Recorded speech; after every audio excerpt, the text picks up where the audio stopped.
Indigo जिसका पूरा business model जो है वो अपने एम्प्लॉयज को गधों की तरह हांकने पर टिका है। आज भारत में इंडिगो नंबर 1 एयरलाइन है। घरेलू उड़ान में इसका हिस्सा जो है वो सबसे ज्यादा है, 64 से 68%। यानी अगर भारत में 10 यात्री उड़ान भरते हैं तो यह मान के चलिए कि 6 आदमी ऐसे होंगे जो इंडिगो से उड़ते हैं। साल 2006 में यह कंपनी जब शुरू हुई तो समय की पाबंदी और सस्ते टिकट के दम पर इतनी ऊपर पहुंच गई।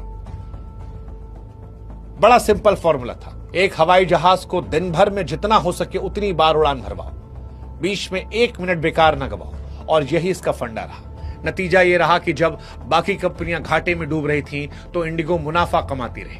कम स्टाफ रखो और स्टाफ से चूज कर काम, और इसी वजह से दूसरी एयरलाइंस के मुकाबले इंडिगो के पास सबसे कम पायलट, सबसे कम कैबिन क्रू थे। उदाहरण के तौर पर अगर आप आकाशा एयर को देखेंगे तो आकाशा एयर के एक जहाज पर 26 पायलट है, यानी कुल जितने जहाज है 26 पायलट एक जहाज पर है। एयर इंडिया के पास 19 है, लेकिन इंडिगो के पास एक जहाज पर सिर्फ 13 पायलट है।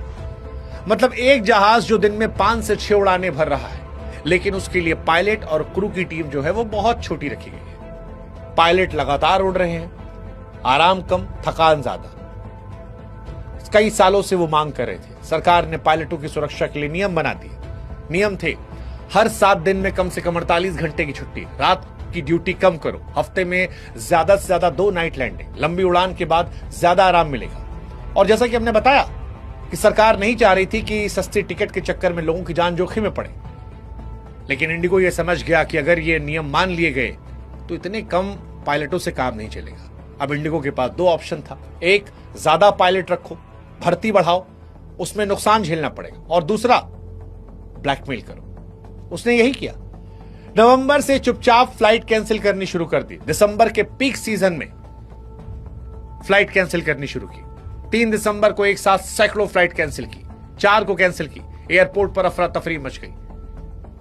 कोई दूसरी एयरलाइन स्लॉट ले नहीं सकती थी क्योंकि इंडिगो के सबसे ज्यादा स्लॉट ब्लॉक थे, और सीईओ की तरफ से कहा गया हम क्रू शॉर्टेज फेस कर रहे हैं। हकीकत यह है कि यह क्रू शॉर्टेज नहीं था, ये कोशिश जानबूझकर पैदा की गई ताकि नियमों को बदला जाए। और यह हैरान करता है कि एक कंपनी ने भारत सरकार के घुटने टिकवा दिए। 5 दिन 7 दिसंबर को नागरिक उड्डयन मंत्री को प्रेस कॉन्फ्रेंस करके कहना पड़ा कि मौजूदा परिस्थितियों, यात्रियों की असुविधा को देखते हुए हम नए नियमों को अगले आदेश तक स्थगित करते हैं। यानी पायलट की नींद, यात्रियों की सुरक्षा, अंतर्राष्ट्रीय मानक, ये सब कुछ एक प्राइवेट कंपनी के आगे बौने साबित हो गए।